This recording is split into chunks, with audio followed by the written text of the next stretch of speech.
The World Cup final ended with a man being grabbed by the throat. Not tackled, not shoved. Grabbed by the neck and thrown to the ground by a player from the team that just lost, aimed at a player from the team that just won. The trophy had not even been lifted yet. The confetti was not in the air. And the reigning champions of the world, the defending kings, Lionel Messi's Argentina, chose to end their reign not with a handshake, but with a brawl. So let me ask the only question worth asking after 120 of the ugliest minutes this tournament produced. What the hell happened at the World Cup final? Because if you tuned in expecting a coronation, expecting Messi to ride off into the sunset with a second star, expecting a classic, you got something else entirely. You got a masterclass from one team and a meltdown from the other. You got Spain playing football and Argentina playing something that was not football. FIFA had already courted a scandal before kickoff, announcing that for the first time in World Cup final history, there would be a full Super Bowl-style halftime show, a decision that would go on to enrage half the planet. Hold that thought because it deserves its own reckoning and we will get to it. But first, the actual reason 80,000 people were in the building. The actual football. Or the actual football that Spain played anyway. Look at the stat sheet, because it might be the most one-sided line I have ever seen from a World Cup final. Spain, 20 shots, 12 of them on target, 1.9 expected goals, 65% of the ball, 76% field tilt, meaning 3/4 of the meaningful attacking action happened in Argentina's half. Argentina, 2 shots, 0 on target, 0, an expected goals figure of 0.2, which is a mathematician's polite way of saying they did nothing. But here's where Spain did something no conspiracy theory could survive. They made the refereeing irrelevant. You cannot rig a game you cannot get the ball in. Spain simply refused to engage with the shoving and the whining and the theatrics. They put Argentina on a passing carousel, spun it for 2 hours, and let the fouls bounce off them. It was the calmest possible answer to the ugliest possible question. Whatever help Argentina might have hoped for from the men in the middle, it didn't matter, because they never had the ball long enough to be helped. Football won. Then Argentina did Argentina's favorite thing. They self-destructed.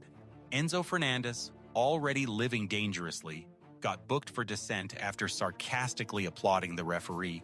And then, in stoppage time at the end of normal play, with the game crawling toward penalties, he lunged studs down through Spain's teenage defender Pau Cubarsí and launched the poor kid into the sky.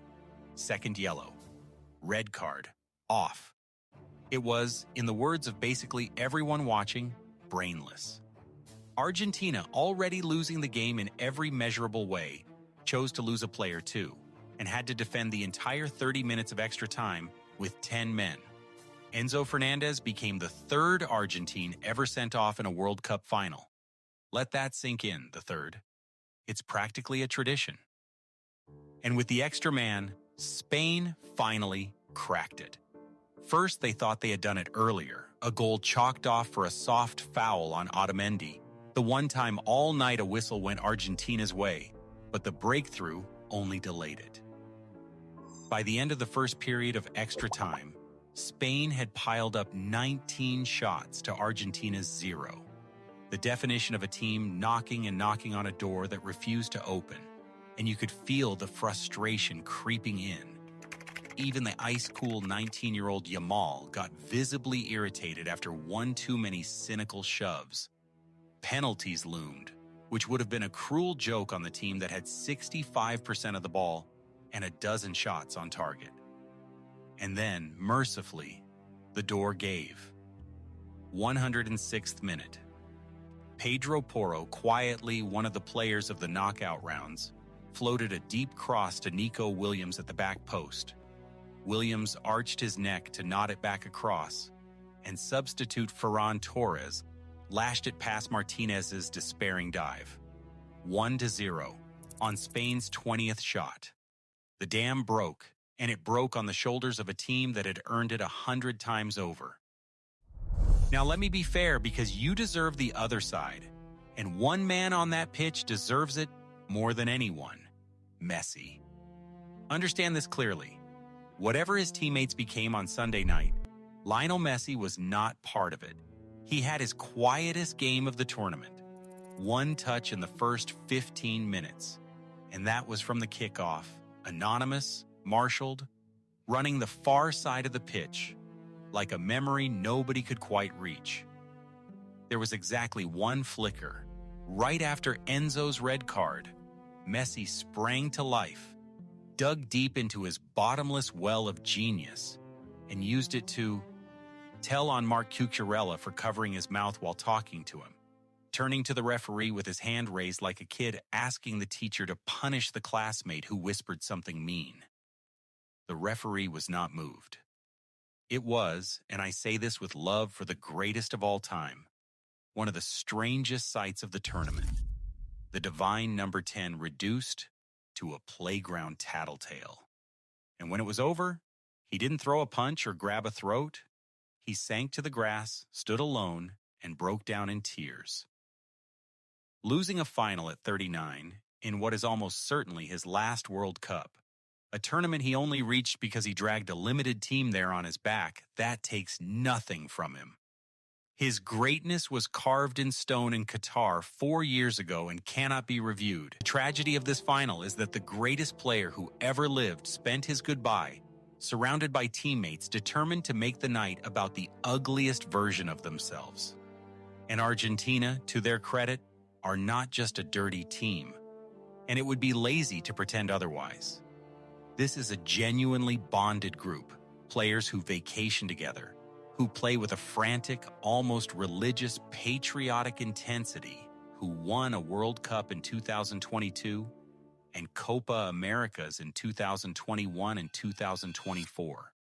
On the back of exactly that unity, their fans turned entire American cities into oceans of blue and white and gave this tournament its electricity. Even Scaloni, their coach, said the right words afterward. We've been great in victory, and we need to be great in defeat. Argentina didn't lose with grace. They lost their minds. As Spain celebrated, Nahuel Molina appeared to swing an arm at Rodri as he ran past. Rodri confronted him. Molina squared up, and it detonated. Eric Garcia stepped in to defend his teammate, and Paredes, of course it was Paredes, grabbed Garcia by the throat and shoved him to the ground, then went after Gavi, then went after Thiago Almada, yanking him down by his bib, while Scaloni sprinted around the pitch trying to pull his own players off Spanish ones. Cameras caught Nicolas Otamendi telling Rodri that Spain's players had been crying all week and should talk less. This is the reigning world champions. This is how they said goodbye to the crown. And then came Go Cliffs, go Cliffs. Yeah, we can't flip it, run and never miss.